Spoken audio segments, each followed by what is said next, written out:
వచ్చిందా సార్? మమ్మల్ని ఏమో మీరు అవును సార్, మేము టికెట్లు అనౌన్స్ చేస్తున్నాం, మేము టికెట్లు అనౌన్స్ చేస్తున్నాం, మమ్మల్ని పట్టుకొని మీ మధ్య ఏదో తేలలేదంట, మీ మధ్య టికెట్లు గోల్ ఉందంట అని మమ్మల్ని అడుగుతారు సార్. ఎందుకు? అయితే ఏమైంది? అయితే ఏమైంది అంటే అది నియంత అని మీరు ఒప్పుకుంటున్నారుగా, నియంత పాలన. మరి సార్ ఇప్పుడు పొత్తులున్నా ఏమున్నా సరే there is a process and we are following the process. మేము ఎక్కడా వెనకబడలేదే. ఇంకా నిజంగా మాట్లాడితే నేను ఒక్కడిని అని చెప్పుకున్న వాళ్ళకన్నా కూడా మేమే ముందర మా ఫస్ట్ లిస్ట్ బయట పెట్టాం కదా, 99 మందితో మా ఫస్ట్ లిస్ట్ బయట పెట్టాం కదా. ఇవాళ ఇంకో డాడ్ అయింది, 100 అయిపోయినాయి కదా. ఇంకా మా సెకండ్ లిస్ట్ సీట్లలో కూడా రేపు పొద్దున్న బ్రహ్మాండమైన సెంచరీ కొడతాం చూద్దరు కానీ.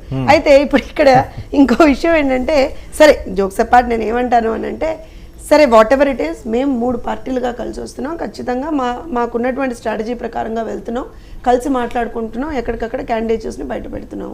నాకు తెలిసి ఇన్ డే ఆర్ 2 రేపు మ్యాక్సిమం రేపు కానీ ఎల్లుండి కానీ ఆ మిగతా లిస్ట్ కానీ వచ్చేస్తుందండి. దాంతోపాటుగానే 17వ తారీఖున ఒక బ్రహ్మాండమైనటువంటి సభ పెడుతున్నాం, 3 పార్టీల నాయకులు అధినాయకులతో అక్కడ సభ పెడతాం. దానికి సంబంధించినటువంటి నాకు తెలిసి ప్రెస్ నోట్ కూడా మీకు వచ్చి ఉండొచ్చు దానికి. And this is one more input. ఇక్కడ అసలు మీరు అంటే జనసేన కావచ్చు, ఇంకో పార్టీని కావచ్చు, ఏ పార్టీనైనా సరే ఒక్క కులానికి ఆపాదించేటువంటి పరిస్థితి లేదు వర్మ గారు. కాకపోతే కొంత importance to particular leader or particular community ఉంటుందేమో అని అనుకుంటాను డెఫినెట్గా. ఇప్పుడు డెఫినెట్గా ఎలా ఉంటుందో, నేను ఒక పర్టిక్యులర్ కమ్యూనిటీకి చెందిందాన్ని అనుకోండి, నాకు సంబంధించి నా కమ్యూనిటీ వాళ్ళు ఓహో జ్యోత్స్న గారు కాబట్టి మా కమ్యూనిటీ అనేటువంటి ఒక ప్రేమాభిమానాలు వాళ్ళకు ఉండొచ్చు. వినండి, నేను అదే చెప్తున్నాను. ప్రజలు ఇవన్నీ చూడరండి, ప్రజలు ఇవన్నీ అసలు చూడరు.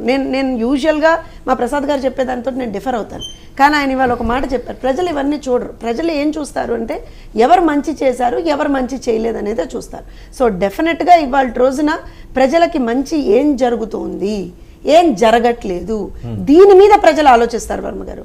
లేకపోతే కాపు కులానికి సంబంధించా, లేకపోతే ఇంకో కులానికి సంబంధించా, ఇంకోట అనేటువంటి ప్రజలు they will just listen to it and leave it. దాన్ని వింటారంతే, వదిలేస్తారు. కానీ వాళ్ళ ఆలోచన విధానం ఎప్పుడూ కూడా మాకేం మంచి జరిగింది, మాకేం చెడు జరుగుతుంది, దాని ప్రకారంగానే వాళ్ళు రేపు పొద్దున ఓట్లు వేసేటువంటి ఆలోచన చేస్తారు.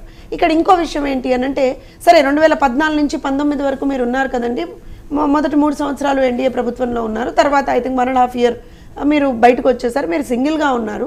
సో మీ ప్రభుత్వం ఏదో చెయ్యలేదనే కదా మీకు 23 సీట్లకు పరిమితం చేశారు అనేటువంటి మాట ఒకటి వచ్చింది. దానికి ఆన్సర్ ఏంటి అని అంటే, ఇప్పుడు ఒక్కొక్కసారి ఏమవుతుంది తెలుసా, అబద్ధం అనేటువంటి చాలా ఫాస్ట్గా పాకుతుందండి, చాలా ఫాస్ట్గా పాకుతుంది. దొంగ హామీలు, అబద్ధపు హామీలు, దొంగ మాటలు, ఇంకో దాంతోపాటుగా ఏంటి ఒక రకంగా యూనో నేను ఒక సింపతి యాంగిల్ అనమాట. I don't want to say that, కానీ ఒక సింపతి యాంగిల్. మా నాన్న చంపేశారు, మా బాబాయిని చంపేశారు, నన్ను చంపడానికి వస్తున్నారు, ఇలా ఉంది అలా ఉంది, ఒక్క ఛాన్స్ ఇవ్వండి, ఒక్క ఛాన్స్ ఇవ్వండి, ఒక్క ఛాన్స్ ఇవ్వండి, ఒక్క ఛాన్స్ ఇవ్వండి అని ఫ్యామిలీ మొత్తం వచ్చి అడిగితే ప్రజలు కూడా సరే నువ్వు ఈ హామీలు సంపూర్ణ మద్యపాన నిషేధం చేస్తానని ఒక హామీ ఇచ్చాడు, ఏదో ప్రత్యేక హోదా అని ఒక హామీ ఇచ్చాడు, సిపిఎస్ రద్దని ఒక హామీ ఇచ్చాడు, 2,30,000 ఉద్యోగాలు గవర్నమెంట్ ఉద్యోగాలను ఒక హామీ ఇచ్చాడు, దాంతోపాటుగానే ప్రతి ఏటా డిఎస్సి వేస్తానని ఒక హామీ ఇచ్చాడు, మెగా డిఎస్సి వేస్తానని హామీ ఇచ్చాడు, ప్రతి ఏటా జాబ్ క్యాలెండర్ తీసుకొస్తానని హామీ ఇచ్చాడు. చూద్దాం, ఒక ఛాన్స్ని అడుగుతున్నాడు కదా, ఒక్క ఛాన్స్ ఇచ్చి చూద్దాం అని అనుకున్నారు ప్రజలు. ఇచ్చారు కదండి. ఆయన అడిగిందే ఒక ఛాన్స్ సార్, ఆయన అడిగిందే ఒక ఛాన్స్, ఒక్క ఛాన్స్ ఇచ్చేసారు కదా ప్రజలు, ఒక్క ఛాన్స్.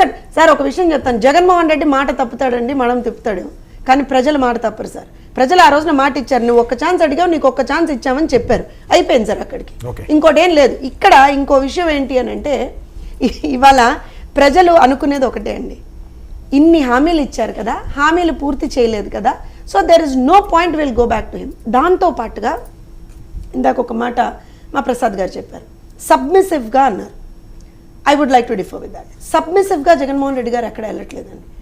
సబ్మిసివ్గా వెళ్ళే వాళ్ళైతే నేను ఇది చేశాను అనే చెప్తాడు, నేను ఇంతే చేశాను, నేను ఇంత చేయలేకపోయాను, ఇంత చేశాను, ఇంత చేయలేకపోయాను, ఇంత బాకీ ఉంది, ఇలా చెప్తారు. అదేమీ చెప్పకుండా ఆయన ఏ సభన్నా తీసుకోండి సార్, మీరు ఏ సభ తీసుకున్న వర్మ గారు ఒక డైరెక్ట్గా పర్సనల్ అటాక్ తప్పి చేంజ్ చేయట్లేదు. నిన్నటి సభలో కూడా తీసుకుందాం మనం, అనిల్ కుమార్ అనేటువంటి ఒక వ్యక్తి, ఆయన ఎక్స్ మినిస్టరే కదండి, ఎక్స్ మినిస్టర్ కదా, ఆయన మినిస్టర్గా చేశాడు కదా జగన్మోహన్ రెడ్డి గారి క్యాబినెట్లో.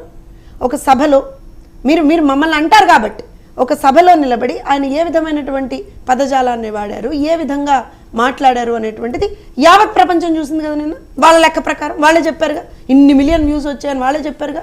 సో వాళ్ళ లెక్క ప్రకారంగా ఇన్ని మిలియన్ మంది చూశారు కదా, ఏ భాష మాట్లాడారు, ఏ విధంగా మాట్లాడారు అనేటువంటిది చూశారు కదా. నేనేమంటానంటే అసలు మీరు ఏం చేశారనేది చెప్పుకోకుండా 24 గంటలు ఇదే మెలోడ్రామాలా, నేను ఒంటరిని, నాకెవ్వరూ లేరు, నేను మీ బిడ్డని, ఎన్నిసార్లు సరే ఈ మెలోడ్రామాలు నాకు అర్థం కాదు. రైట్. శేఖర్ రెడ్డి గారు, మీ టైం స్టార్ట్ అయింది.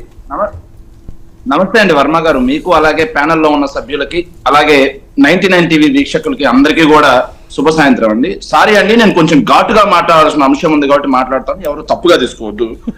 జోష్నా గారు మాట్లాడుతూ అనిల్ కుమార్ అనే వ్యక్తి సభలో నిలబడి ఏ విధమైన పదజాలం వాడాడు అని మాట్లాడారండి. వాస్తవంగా అనిల్ కుమార్ గారు ఎక్స్ మంత్రి అండి. ఆయన